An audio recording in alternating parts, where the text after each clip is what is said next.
Vėl nuėjom į tą skraidomą objektą, lėkštę, įsėdom, nuskridom prie tos šventyklos jų. Apvali, didžiulė pastatyta, apvalus kupolas. Viršum josios, tai neatsimenu gerai, ar ten buvo gaidys ar mėnulis. Ženklas, bet nereliginis. Tai pas mus būna kryžius, bet ten ne. Ir ten duris atidarė, kiti su tom lėkštėm suskrido, suėjom į tą šventyklą. Ir kas man stebėtina, kai tik pradėjome eiti, žiūriu, nei suolų, nei kėdžių nėra, nieko atsisėsti. Visi statė. Muzika kokia buvo, kaip pas mus vargonai, arba dar kas nors, nieko tokio nebuvo? Muzikos nebuvo, jokios negirdėjau. Paprastai tik giedojau. Žvakės degė, nedegė. Žvakių irgi nemačiau, nebuvo. Paveikslo ant sienų? Paveikslo ant sienų nebuvo, tik vienas altorius, ir tam altoriuje buvo pusės vyriškas atvaizduotas. Tai aš pagalvojau, ten koks nors šventasis. Apie jį šviesa. Ir tada apsižvalgiau, nematyti tokio kaip pas mus bažnyčiose švenčiausios Marijos, kad būtų paveikslas statula, ar Jėzaus Kristaus, nėra. Galvoju, čia netikras tikėjimas. Aš buvau pradėjęs melstis, tada maldą nutraukiau. Galvoju, nekom melstis. O tas vienas savanaudas, kuris buvo prie manęs, kuris mane vadžiojo, jis sako, nesiblaškyk, čia šventa vieta. Nu, tada aš nieko nesakiau, savo dairiausi, žiūrėjau, stebėjau, kaip ten jie. O kunigas, kaip pas mus, kad yra bažnyčių, ten kas nors tokio buvo, kad mišias atlaiko viską? Mišių ten nebuvo jokių, tik jis ten apsirengęs, biškai kitaip kaip kiti, kaip apsiaus apsisiautęs. Ir jis paskaito. Beskaitė iš senų įstatymų. Iš senų raštų, Seno testamento. Taip, Mozės knygas, iš Mozės knygų. Skaitė seną raštą, giedoju salmes vis, interpuose vis. O kokias psalmes Dovydo? Dovydo, kitas ir... Bet ten dar jų... Bet jūs supratot viską, ką supratau. Jie ten daro? Ir ten dar, tas giedojimas tikriausiai dar ten jų buvo sukurta, nes kaip man teko skaityti, kad ten buvo kitų žodžių. Visatos kūrėjau, tu meilus į mus žvelgė, maždaug tokias meilės, daugiau meilės pagrįsti žodžiai tokie. O ką jūs galvojate tuo metu, kada jie ten meldėsi, giedojo? Kas pas jūs viduj buvo? Koks jausmas? Pagalvoju, kad jie ten gražiai visą meldžiasi, bet vienu žodžiu mano tikėjimus tinka, ne pagal mano tikėjimą čia vyksta viskas. O jautėt, kad ten kažkas tai yra tokio švaraus, gražaus, kad tai gali būti Dievas, ar iš vis viską neigia? Jaučiau aš, kad jie tai labai pamaldžiai, nuoširdžiai meldžiasi, taip jau garbindami Dievą, labai gražiai žodžiais, bet pagalvoju, kad man vis tiek netinka. Nors jie labai ten gražiai, pamaldžiai. Ir kaip jie aiškino savo tikėjimą, kodėl nėra pas juos nei Kristaus, nei Marijos, o tik vienas paveikslas. Taip. Ir kada pabaigė maldas visas, išėjus į lauką, tas mano palydovas pasakė, sako, tai vat, pas jūs, sako, vyksta karai, žudymai, įvairias nuodėmes jūs darot, blogybės, sako, jums reikėjo atpirkimų. Už tai atėjo Jėzus Kristus, jūs atpirkt ir įsteigė mišias, sakramentus, o mums, sako, nereikia nei mišių, nei sakramentų atpirkimų, nes mes tų nepadarom blogybių kaip jūs. To, sako, pas mus nėra. O jie patys Jėzų matė ar ne? O dėl to jie matė, nematė, negaliu pasakyti, bet jie žino, kad čia, kad mes atpirkti, pirkimas vykia pas mus, kad mišios vyksta. Jums sakė, mes ir pasakė, mes garbinam Dievą Tėvą Kūrėją. Ir tie Dievo Tėvo Kūrėjų buvo paveikslas. Tai jis yra kaip žmogus, ar ne? Nu tai vaizduotas kaip žmogus, tik tai matosi, kad šviesa aplinkoje, kad tai jau šventasis. Pas mus Dievą Tėvą vaizduoja sėdintį rankoje laiko žemę, kaip kūrėjas. O ten net vaizduota, taip iki pusės. Ten pavaizduotas jisai. O kaip jie atrodo, jie panašus į mus, tos planetos žmonės? Panašus, labai panašus, tai raudonų veidų. O akis? Akis pilkus, nedamsus, bet šviesios. O kaip moterys, vaikai, kaip moterys rengiasi? Moterys apsirengia ilgom suknelėm, iki rankų riešų, iki apačiaus suknelį. Auskarus nešioja, ten visokius Jokių batus. dažymų, jokių auskarų nenešioja. O kokiais batais apsiavė moterys? Nu, viskas įdomu. Kaip jūs matėt, kaip jūs atrodo? O batai vasariniai. Čia labai šiltas oras buvo, maždaug matai, jaudėsi, kad virš 30 laipsnių turėjo būti. Tai jūs tokiam basočiam O apsijavę. vandenį matėt jų, kaip atrodo vanduo pas juos? Vanduo tai kaip pas mus. Mėlynas. Man tas pats taip irgi. Taip. Dangaus, kai ten žydriniai debesų nematyt, toks giedras dangus, tai mėlynuotas vanduo, kad tai nuo dangaus atsispindi, toks kadrus švarus. O ką jie valgo? Valgo daugumų daržovės, vaisius, sultis, tai panašias į mango, tokias tirštas geria. O vaikai, kaip vaikai apsirengia? Mergaitės irgi ilgom suknelėm rengia. O jūs sakėt, kad nematėt šitoj planetoj nei vienos senyvo amžiaus žmogaus. Ir ar jie ko nors aiškino šitą dalyką, ar jūs tik tai kaip pastebėjimą tokį matėt? Ar jum gal paaiškino, kad ten, gal jie nesenstantis yra, ar kaip? Aš pasižiūrėjau, nėra senų ir paklausiau, sakau, kur čia nėra senų, sakau, gal kokio ligoninė, ar kur nors ten jau kokiuose namuose jie patalpinti seni visi. Ne, nusišypsauju, visą laiką šypsusi. Sako, čia pas mus, sako, nenusęsta, kad tokios gilios senatvės. Sako, čia pas mus visi labai geri, geros nuotaikos, gerai silaiko, bet sako, jeigu tik susirga, jie maždaug 40 metų amžiaus miršta. Net anksčiau miršta. O tai kaip jie suvokė mirtį? Kas tai yra mirtis? O jie mirtis tai džiaugsmas. Jie sakė, sako, mes laukiam mirties, kad įsilaisvytume iš to kūno, kad galėtume nueit pas Dievą. O kaip jie suvokė Dievą? Tai dar kažkokia planeta aukštesnė, ar kaip jie suvokė tą, kad mes nueitume greičiau pas Dievą? Jie irgi dangų vadina. Į dangų pas Dievą. O davė dar suvokimą, kad dar daugiau planetų yra, kad tai ne viena planeta? Yra, sakė, dar daugiau. O augmenyje žmonės tokie patys, ar jie skiriasi? Nu, kitur ten skiriasi, pasakė, kad yra aukšta ūgių, nuo 3 iki 4 metrų aukščių. O lėkštės tik jie vieni turi, ar yra ir daugiau lėkščių? Dalesim tokie blogieji. Turi lėkštės ar ne? Visi turi, tų planetų gyventojai visi turi. Ir blogieji irgi ateina į Žemę? Taip, paskrenda. O kaip mes turim juos atskirti? Kurie nuo gėrio, kurie nuo blogio? Nu, kaip makai, taip aš jums sako, jie daugumų tamsus. Juodieji, tai kūnų tamsus ar aplamai? Kūnų tamsus. Taip, bet jūs sakėt, kad ir šitos planetos, tie gyventojai buvo apsivelkę juodais tokiais kombinzonais. Taip, apsirengimas taip, tamsus, juodas. O tai kaip dabar Tai ne gal tamsiai? šitie gerieji irgi tamsiai apsirengia? Taip, jų aprangos panašios į tų, bet šitie išveido tokį raudonį, į toks ramus veidas, o anų jau tamsus veidas. O jūs matėte anų? Ne, matai, kaip paaiškinu, nemačiau anų nei vieno. Tik jie visai kitokios laikysenos. O jų ta šventykla, bažnyčia vadinama mūsų supratimu, kokios jinai spalvos, balta, kokia spalva, aplamai kokia spalva ten dominuoja. Ar taip kaip pas mus, kad žalia, tai žalia, juoda, tai juoda, ar yra kitoks supratimas spalvos kaip spalvos? Į melsva spalva, tokia šviesiai mėlyna. O gėlės, gėlių matėte? Mačiau gėlių įvairias spalvės. Panašios į mūsų? Panašu, bet spalvos gražesnės. O paukščiai? Paukščiai irgi įvairių yra visokių. Bet irgi taip, tokie margesni paukščiai. O kalnai yra pas juos kaip pas mus? Kokia jų žemė? Kalnai? Ar tai lygumos? To vieto, kur buvo lygi vieta, nekalnuota. O debesys yra kaip pas mus? Debesų nieko nemačiau. Žiūrėjau pietvakarios saulį, tai taip gražiai matėsi ryškiai. Kokia spalva saulės buvo? Ružava. Ružava? Taip. O dangus žydras? Žydras. Nu, Ir medžiai.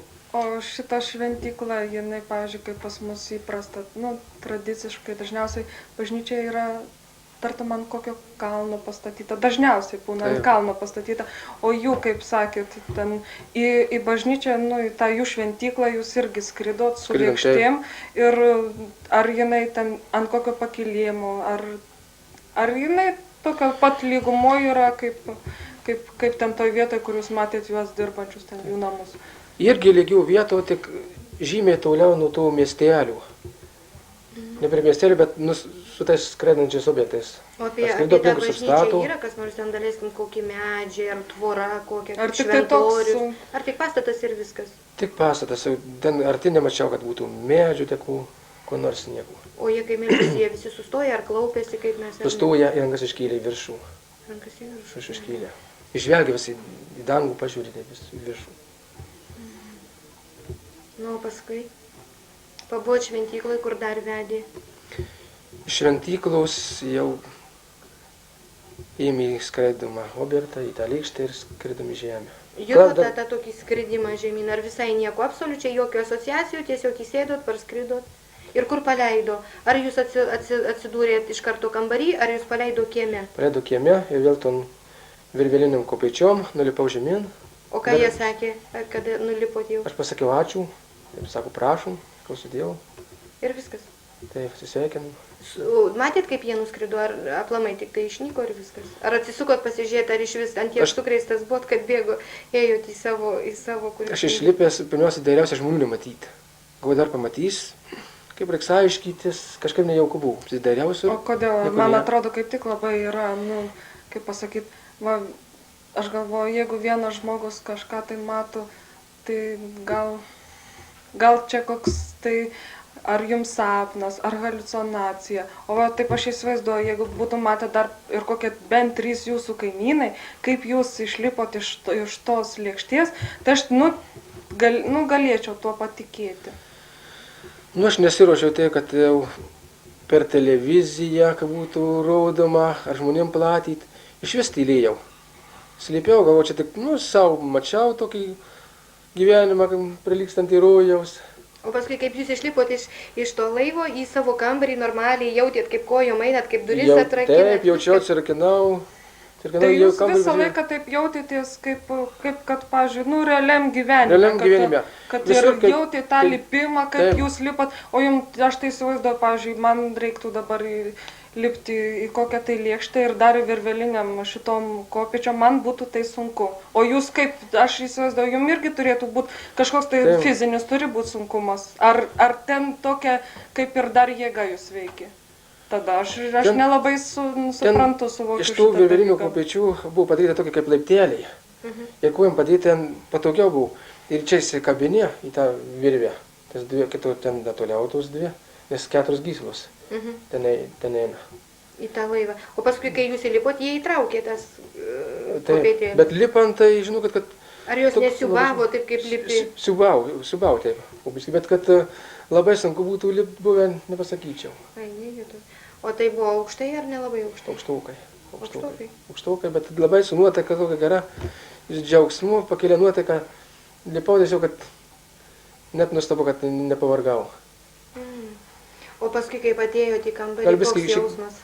Į kambarį, kai sugrįžau, tai tiesiog pripildytas visais tais įspūdžiais. Tiesiog džiaugiausi. O ką darėt?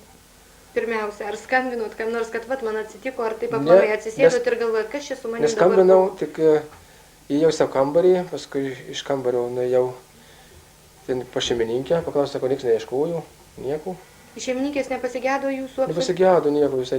O tai ką jūs būna, veikėt? kai išvažiuoju pas ligonis, tai čia, kur išvažiuoju, tai jie nespėjo pasakyti nieko, tai visai nieko ne. Sakė, nieks nelaukia. O jūs jai pasakojot? Nesakiau nieko. Slėpiau. Nes skaičiau, kad... O kaip čia išėjo, kad jūs pradėjot pasakoti iš vis? Kas pasidarė viduj? Kodėl? Kas ten pasidarė, kad pradėjot pasakoti? Nu kažkaip vis tiek tas toks grožis matytas ir visai kitas gyvenimas kitų žmonių vis tiek kažkaip iš širdies veržėsi. Nu, su kažką nors pasidalyti. Kam dar Tai aš jau- pasakojot? Nu, moterėlim keliam tokiam pamaldėm. Tai ką jūs sakė? Jis sakė, labai nuostabu, tiesiog sako, gražu. Ar patikėjau? Patikėjau. O už akių nepradėjo, kad klebonai kažkas pasidarė ir taip toliau nepradėjo šnekėti? Nu, niekad nebuvau girdėti. O paskui iš kunigų kam nors pasakojot? Iš kunigų tik tai Robertai papasakojo ir jis jau tada... O tai sakė, kad kodėl garsiai. Roberto šiandien nėra? Nu, ar tai Robertėlis įsigando, kad vyskupas uždraudė įgarsyt televizijoje. pasišalinu, bijau. O kaip jūs dabar pats galvojat, kas vyksta su lėkštėm, su viskuo, tai su Dievo valia mums žinomas, pažinumas, duodamas? Ar tai iš tikrųjų mus kas nors gundo nusidėti? Ką jūs jautėt, kaip kunigas po to vis tiek, kažkiek tai metų, gal tai ir visas jūsų gyvenimas, ir šventą raštą skaitėt, ir meldėtės, ką jūs jaučiat pats viduj? Ar tas pažinumas mums toks duotas nuo Dievo? Su lėkštė jie rodė gero mums norėdami, kad mes Taip. suvoktume, kas yra aplinkui mus. Taip, labai jaučiau tokią meilę, tokį nuoširdumą, gerumą. Ir tiesiog, ką aš norėjau, pagal mane viską ten jie. Aiškinau, vadžiojau, kur norėjau. Ir norėjau pripildyti mane. Pažinumo. Pažinimo. Kad jūs suvoktumėt, kokia yra planeta. Tai, kad suvokčiau į tą gyvenimą. O norit, kad dar kartą ateitų, kad dar paskraidytų? Labai norėčiau, tai norėčiau. Ir tikrai Ir dabar jau- skristumėt, jeigu vėl pašauktų balsas, jūs skristumėt. Skriščiau, taip, skriščiau, bet dabar jau visai kitaip. Jau dar pasimčiau daugiau. Į kino operatorių, kokį nors, kad filmuotų. Bet jeigu, Kad būtų vaizdas, kad- bet iš kitos pusės, kaip jūs sakot, pirmą kartą jūs net nenorėjot, nei kad jūs matytut, kaip jūs išskrendate, o be to kitas klausimas, iš kur jūs žinot, kad jeigu atskris, tai atskris tik tai vėl tie gerieji, kaip jūs sakot, iš gerosios planetos. Nu, aš nežinau, aš taip jaučiu, kad vis tiek ten jie iš tų pačių turėtų atskristi. O jūs jaučiat, kad jie apie jūs galvoja, jau yra kažkoks tai ryšys tarp jūsų dvasinis ar ne? Bent jau su tuo, kuris vedžiojo jūs viską. Ar širdyje jaučiat? Kažkoks tai yra toksai bendravimas? Jaučiau, dabar dar jaučiu tai toks pasilgimas. Kodėl neskrenda jos? Kodėl neskrenda? Turėtų skristi. Ir ką jaučiat, koks atsakymas viduje ateina? Nes vis tiek, kaip sako viešpats Belskis, ir atidarysiu, klausk ir atsakysiu. Ar jaučiat, kad atskris? Nu, aš paskui pradėjau galvoti, kad dabar ypač tai supratau, kad tikriausiai mane pripildė viso matymu, visom pasakomo žiniom, tikriausiai norėjau, kad perteikčiau kitiem. O aš užsidariau pas save ir tikriausiai tada jie pasišalino manęs. Dar kada pradėjau garsyti visą šitą, tikriausiai greitų laikų vėl atskris. O dabar, kaip jūs galvojate, va, mes važiuosime į Maskvą ir ar galime mes nuvežti tai, ką pasakojat? Taip, galima, nes... Ir rodyt, kad taip, tas jūsų liudijimas eitų kaip žinia per visą žemę. taip, nes čia natūraliai viską mačiau, patyriau, savo kūnų patyriau. Nu, o jeigu kunigai jūs įsikvies, ką jūs sakysit? Nu, kunigai, kurie tikės, netikės, bus, kad tikės, bus, kad netikės. Vis tiek žmonėm sunku įrodyti. Ne tik čia apie afanautus, apie planetas gyvenamas kitas, bet ir mistinius dalykus kunigai kiti nesupranta. Irgi jiems neįmanoma būti įrodyti čia. Tai kas tikės, tikės, o kas netikės. Kiekvienas pagal savo dvasią. Pagal savo, tai... Nu, Žaneta, sekantį kartą, kai atskris, tai paprašysim, kad Žaneta paimtų, nes pas ją tikėjimas mažas. tai Šito dar, aš iš tikrųjų netikiu šito skraidimu, tikrai. Nu, pasistengsiu, kaip papuls kitą kartą skraidyti, kad ir jūs paim kartu, tai tada savo akį matysit, tai jau tai kada matoma, tada tikrai labiau įsisavinama viskas. O pas jos televizoriai yra, muzika yra, radija groja, kokia nors kaip pas mus ar kitaip. Nei muzikos negirdėjau, Antenų ant namų nei antenų nematėt? nemačiau, nei elektros stulpų, nei... O iš ko namai nieko. pastatyti? Kokia medžiaga? Pas mus tai iš plytų, iš betono, iš cemento, o kaip pas juos? Mediniai, kokie jie yra? Nu, ten negalėčiau pasakyti, kokius medžiagos. Prie pat visai arti nebuvau prieėjęs, iš toliau, nes gatvė kaip eina, gatvė tik nuo tos asfaltuotos vietos gilynai. Bet gatvė Gilynai, asfaltuota, ir paskui... toks kaip pas mus asfaltas. Ar kitokia, tik tai suvokimas, kad tai Jie asfaltas. aiškino, kad ten tų jų žemė yra, tokios žemės medžiagos kažkokius. Ir jie jas sumaišo ir kada išlygina su presais, susipresuoja, pasidaro kaip asfaltas. Iš tos pačios žemės. Čia pas mus tai gamina asfaltą, o ten iš tos pačios žemės. O moterys, kaip jos plaukus nešioja, palaidus ar kasas kokias ir kokio ilgio plaukai pas moterys, ilgi ar trumpi? Ilgi plaukai ir iš vis nesurišti nieko. Palaidi. Palaidėjai, tai nugarus ir čia da priekiai, kurių. Ir mažų vaikų? Tai, O berniukai, daleiskim, arba vyrai, kokie pas juos plaukai?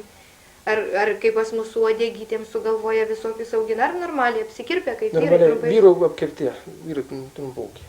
Taip kaip pas mus. Nu, Taip, kaip pas mus. Taip. Ir medžiai, tai spalvos tokios šviesios, gražios. Tokios kaip elektrinė spalva. Labai gražios. Aš dabar jūsų dar norėčiau paklausti. Kaip, papasakokit mūsų žiūrovams, kaip jūs pasakot, buvo užpuolę tie blogieji ateiviai? Man Ne, atrodo, tai net nebuvo ar ne tai, užpuolę. kad atėjo ten... Suprantat, kaip buvo, čia ilga istorija, kaip viskas prasidėjo, kaip aš prisiliečiau prie šitų klausimų. Vienas dalykas, kuris svarbiausia mane ir stipriausiai sukrėtė, kad trečia dukra pas mane buvo operacija, Cezaris, ir būtent tos operacijos metu aš išėjau į tunelį. Mūsų šeima nėra religinga.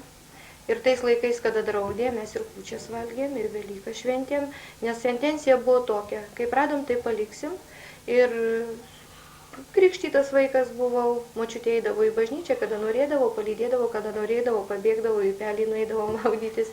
Buvau kaip vaikas normaliai, be jokių perlenkimų, nei į vieną, nei į kitą. Ne tai, kad būtų pilnas netikėjimas, arba jau pilnas fanatiškas tikėjimas bažnyčioje, ten tik tai melstis, tokio nebuvo. Kas link pažinumo, domėjausi viskuo, viskas labai gerai sekėsi. Ir būtent kai trečias vaikas man buvo išėjau šitą tunelį, toks suvokimas buvo, kad kyli krenti, realiai suvoki, kad nėra nei rankų, nei kojų, tik tai labai tas jausmas kritimo, kilimo ir nesuvoki, kurią vietą tu krenti. Labai baisu. Pirmą kartą, kai aš pajutau, man buvo labai baisu. Po to išėjau iš to tunelio ir buvo toks kilimas į aukštą kalną. Kai toje operacinėje aš mačiau gydytojus prieš išeinant, mačiau kaip rankas plaunasi, tuo labiau, kad viena gydytoja, aš su ją pasiskambinsiu, jeigu jinai sutiks, nes tai yra žinoma gydytoja ir jinai dirba klinikose, jinai pasakė sakinį vieną, aš girdėjau tą sakinį, nors pati buvau narkozės būsenoj, ir po metų lygiai kaip aš paklausiau, sakau, ar tu sakei taip, sako, taip aš sakiau, ir jinai pati nustebo, ir aš tada papasakau, kas man dėjosi. Po to užkilus ant kalno buvo didžiulė šviesa, buvo gongas, girdėjau realų balsą ir po to sugrįžau, metus laiko tylėjau, nes tai yra sukrėtimas. Didžiulis sukrėtimas, vienas Tai jau dalykas. jūs kaip išėjo, tai jau gydytojai, aš suprantu, plovės rankas, tai jau reiškia, jau jie buvo... Viskas buvo pabaigta, nes jau... Pabaigta ta prasme, ar jie galvojo, kad jūs gyvensit, ar jau buvo... Ne, paprasčiausiai jie padarė operaciją, išėmė kūdikį savo, aš savo, ir jie mane paliko, kol nuveš į palatą, atsigausiu po narkozės ir viskas. O mano ta... Tai jie nematė, kad jau yra absoliučiai blogai ir kad jau jūs... Matomai, aš nežinau, čia galbūt viena iš to kūno paslapčių ar Dievo paslapčių, aš nežinau, kaip tai yra, aš net nesuvokiu iki šiol, kurią vietą aš keliavau. Aš nežinau, kas tai yra. Ir ne man ieškoti tų atsakymų, nes vien tas suvokimas, kad iki šiol mes nieko nežinojom ir toliau niekas nieko apie tai nešneka, ką mes gaunam. Kai po metų tylos aš pradėjau ieškoti atsakymų, pirmiausia atėjo Mudo knygutė. Gerai, aš Mudo knygutę perskaičiau, tai tiesa man tai buvo. Po to vėl atsakymų ieškot, kurią vietą aš keliavau ir mačiau ir girdėjau. Vėl nieko nėra, pas kunigą nenueisi, sakys apsėsta, pas gydytoją nenueisi, iš karto į beprotnamį uždarys. Kur dėti su visu tuo? Praktiškai žmogus lieki vienas prieš tą tiesą ir turi pats ieškoti tų savo taškų, tų atsakymų. Daug skaičiau, labai daug skaičiau, daug knygų perskaičiau. Iš pradžių aš skaičiau Šventą raštą, testamentą, nesuvokiau. Vėliau tik toks supratimas pradėjo ateiti. Per save pernešiau tą svetimos kalbos atsiradimą. Tai yra viena iš apraiškų, kad tai jau yra dvasinis brendimas. Po to atsirado gydymo dovanos, pradėjau jausti rankas, galėsim ateina pas mane žmogus į namus, ką nors prašo, jis ten sako, aš širdim juntu, meluoja man. Ir taip, meluoja, ir dabar gana kvailas jausmas. Tu jauti, kad tavo geras draugas su tavim šneka, tau meluoja, tu šitą junti, nugi tu neimsi ir jam nesakysi, ką tu čia man meluoji, visai ne taip aš vidum girdžiu. Ir tikrai buvo labai labai sunku, labai dvilypis toks sunkus jausmas, kol po trupučiuką susistačiau tuos visus taškus. Pirmiausia, kur nuėjau, tai nuėjau į kursus. Jau kur, bet Kaune tų visokių kursų tuo metu buvo, Dieve padėk. Ukrainiečiai važiuoja, maskviečiai važiuoja, Sankt Peterburgas važiuoja, na aišku, ir aš ten nuėjau, pasižiūrėjau ir man vidum supratau, ne tai, visiškai ne tai, nes ten apie tas čakras aiškina, medituoja, daug ko užsiminėja, nėra dvasinių atsakymų, nes tai, kas vyksta žmoguje, būtent mano viduje vyko, atsakymo nėra. Na ir paskui po kiek laiko, turbūt po 4 metų tokios būsenos, pirmą kartą išgirdau, buvo Horacio Valenti paskaita. Nes viduj brendimas ėjo, eidavo pokalbiai viduj, aiškindavo apie visatą, apie Saulę, aiškino apie Jėzų, kas yra žmogus, kokia mūsų misija žemėje, kad visai netaip mes viską suvokiam, visai iškreiptai mums viskas paduota. Ir daug dalykų. Realiai aiškino, kaip mes turim sutikti Kristaus atėjimą, kad mes turim turėti šviesos rūbą, kad mes patys turim būti šviesa, nes tas, kas ateina iš dangaus, yra absoliuti šviesa. Ir visas tas pasirengimas apie atgailą, daug dalykų, grinai dvasinių dalykų, ir tai ėjo viskas vidum. Ir kai aš pirmą kartą papasakojau ponui Tomkevičiui, tai jisai manęs paklausė, sakė, ar tu pasitiki tuo, kas tavo viduje šneka? Sakau, visiškai. Nes tai antiek sąžininga, antiek dora, kad man net minties nekyla suabejoto. Niekur kitur aš tokių dalykų neradau. Savo viduje ir tai eina iš širdies. Ir tai antiek sukrečia, kad po to žmogus nukeitiesi, realiai keitiesi, nebegali meluoti, nebegali daug dalykų daryti negatyvių. Ir vat, matai, žmogui nesiseka ar bėda, negali praeiti. Tiesiog ir ne dėl reklamos, kad va, tu padarei, kad tave pamatytų, tave paminėtų per laikraštį, per televiziją, visai ne. Paprasčiausiai tu negali praeiti pro bėdą, pro skausmą, pro daug tokių va, dalykų. Tiesiog žmogus taurėji. Na ir kada mes nuvažiavom į Maskvą, susipažinom su Giorgio Bon Giovanni. Po to kažkaip tai man tas žmogus mane iš vis sukrėtė labai visas jo elgimasis, visa ta aplinka, kai aš su juo susipažinau, paprašiau, kad atvažiuotų į Lietuvą. Atvažiavo, kai vyko susitikimai Lietuvoje, tai Giorgio klausė, sako, ką tu junti širdį? Sakau, Jetau mano, kaip man gera, nes tuo momentu, kada vyko susitikimai, žmonės buvo patys savimi. Nereikėjo, nesgi jie nieko nematė, kas šalia juos filmuoja, gal ten kas klauso, kaip jisai ten meldžiasi balsu, niekas nematė, kaip jis verkia, jie buvo patys su savim, kokie jie yra viduj. Kas kaltas, tai kaltas, nes matė tikrai šventą žmogų. Ir daug buvo po to įvairiausių nuomonių, kiekvieno asmeninė teisė ar akmenį paleisti ar priimti, čia kiekvienam pagal savo sielos švarumą. Nežinau, tuos žmonės aš tikrai labai myliu. Ir po to kažkaip tai ir many lūžis įvyko, žinau, kad negaliu nutylėti, negaliu bijot, nes turi ateit pažinumas, tegu jis iš palengvo eina, kiek duoda, kiek patys gaunam, kiek atsiskleidžia. Ir šiandien atvažiavom pas kunigą susipažint. Tai dar vienas pažinumas, ačiū Dievui, jau plečiasi, tiesa yra šviesa, aišku, šviesa jinai apdegina, kas nepasiruošė sutikti tiesą, aišku, jam sunku ją priimti. Ką padarysi, nežiūrėkim piktai, atverkim širdis, o jau ta šviesa jin suras, kur praeit, ką atnešt, nes tai tikrai nėra blogis, tai yra pažinumas ir reikia žiūrėti, ką duoda Giorgio, ar kuo jisai mus mokina, ar jisai reklamos nori. Buvo tokių balsų, kad Giorgio ten pinigų daug gauna, dar ko nors, nieko jis negauna, pas niekam jis nieko neprašom, jis pats žmogus dirbantis, kuomet dar nebuvo pasistimų, jisai turėjo firmelę, ten batus siuvo, kažką tai jis gamino ir dabar dirba jo brolis, jie savo tą 10 dalį nuo to darbo atiduoda šviesai. Tegu tai bus ligonis, tegu tai bus invalidas, te bus kūdikių namai, te bus tokios kelionės, kaip Giorgio važinėja, jisai atiduoda tai, ką jam duoda. Kitaip elgtis ir bent jau iš mūsų nei vienas negali. Mes gavę šviesą turim ją atiduoti, nes jeigu jau davė, tai aišku viena, kad ir paklaus. Svarbiausia dykai, ar ne? Nu, jau pinigai tai tikrai čia visiškai jokios reikšmės neturi, nes kitą kartą būna taip ir kai pas mane trečia mergaitė gimė Rūta, tai aš tiesiog išėjau iš darbo, pradėjau tokį rankų darbą verstis, nes tikrai sunku su 3 vaikais, gauni daug pinigų ir iš karto ateina, pasidalink su tuo, kuris visai neturi, eini ir darai. Be adreso, be žmogaus, be konkrečiai tiesiog eini ir padarai.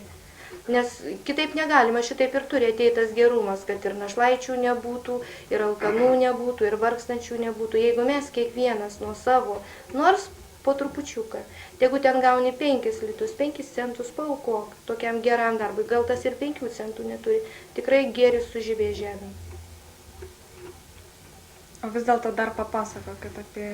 Ir kai mes pirmą kartą nuvažiavom į Maskvą, Mūsų pažindino, ten buvo berniukas ir mergaitė ir mes nuvažiavom visi tokie laukiantys, įsižioję, galvom, va, čia pamatysim šventą žmogų, viską. Ir tam kambarį, kai atsisėdom, įvedė 2 žmonės. Ir atsirado iš karto toks diskomfortas.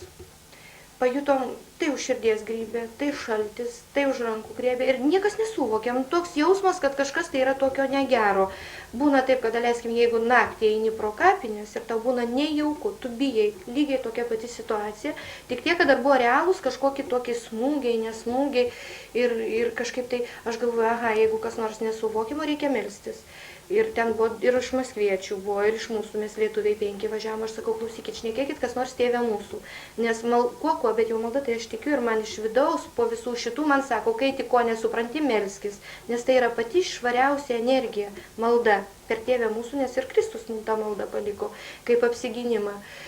Ir gavosi labai tokia keista situacija. Iš tų visų žmonių ne vienas sako, aš nešvarus, kitas aš nevertas, niekas nešnekė tėvė mūsų.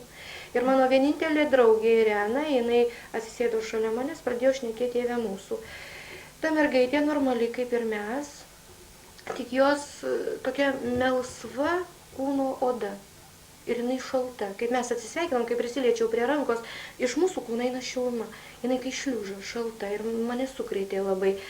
Akys tokios kaip mūsų, bet vidury nėra pas juos tos lėliukės. Vientisa juoda akis ir vidury toks, kaip lazeris.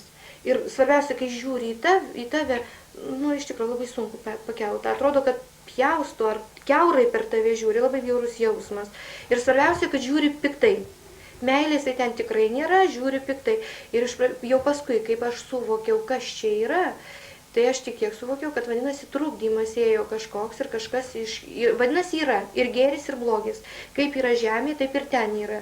Ir jie nenorėjo, kad mes susitiktume su Džordžiu, kad mes su juo pakalbėtume, kas mums buvo papasakoti iš dūšios kaip su broliu. Ir ėjo toksai kaip energetinis mūšis. Grinai. Ir tada aš pradėjau melstis, Irena meldžiasi ir tad pajutau, kad iš širdies, kadangi jie rusai, rusų kalba man eina, kad sako, отдайся Богу моему, он свет и любовь, он сильнее тебя.